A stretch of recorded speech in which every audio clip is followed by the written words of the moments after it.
CNN's Elizabeth Cohen did a report on a fellow named Craig Moss.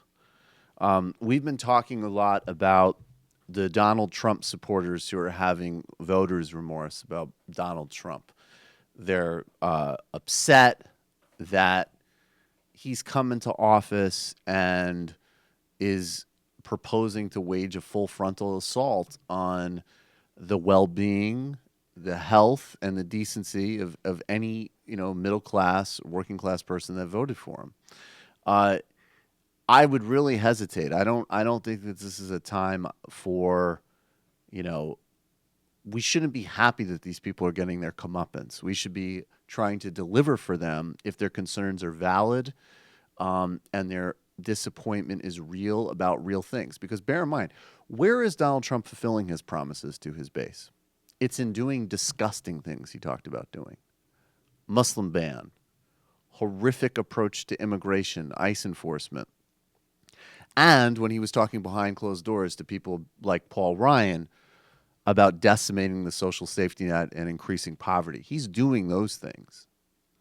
What he is not doing is when he ran on the left critiquing Obamacare, when he talked about corporate monopolies, when he talked about the system being corrupt. We all know that. And it should have been obvious he was lying, but not for some people. And here's CNN's report on a guy named Craig Moss, who was a diehard Donald Trump supporter.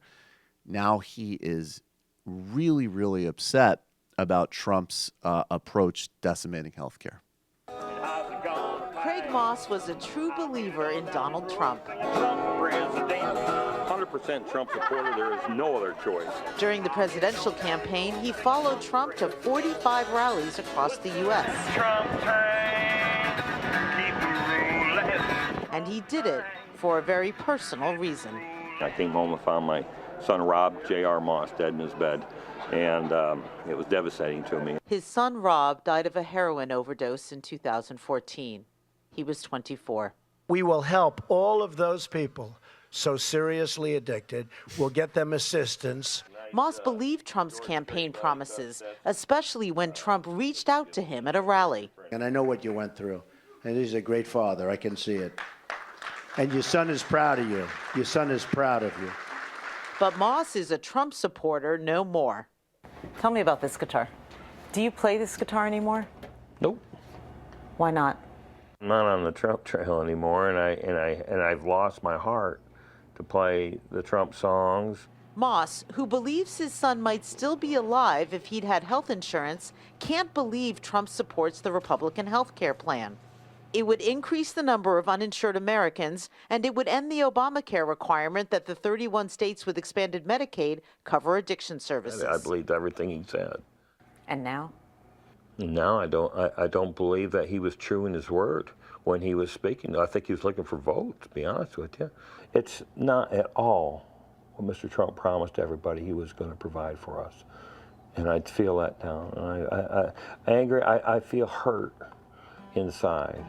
Now that Moss has changed his tune, the only song he wanted to sing for us is a song he wrote in memory of his son. Thinking about the times we spent together.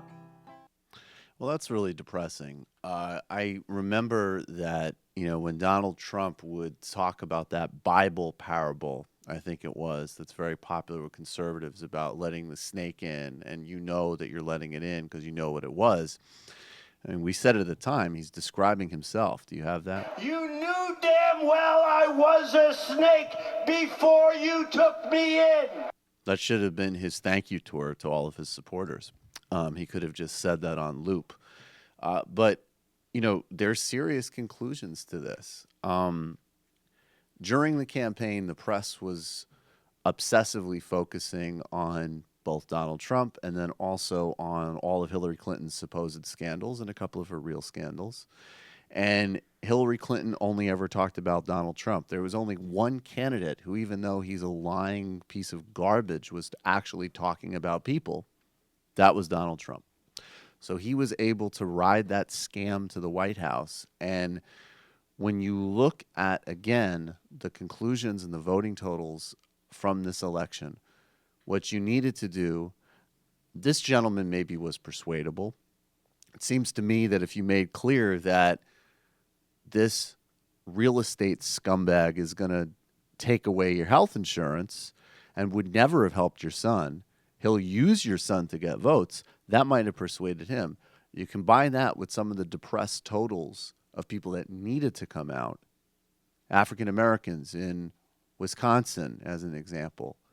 They needed a message on the economy, which once again was not forthcoming. And the only reason to keep restating this point is not to beat a dead horse, because the horse isn't dead yet.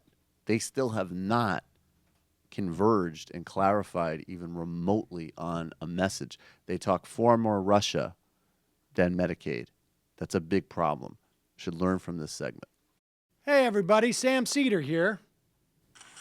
Donald Trump is a bad guy. Believe me. It's true. It is true, and you can subscribe to this channel by subscribing to this channel. It's true.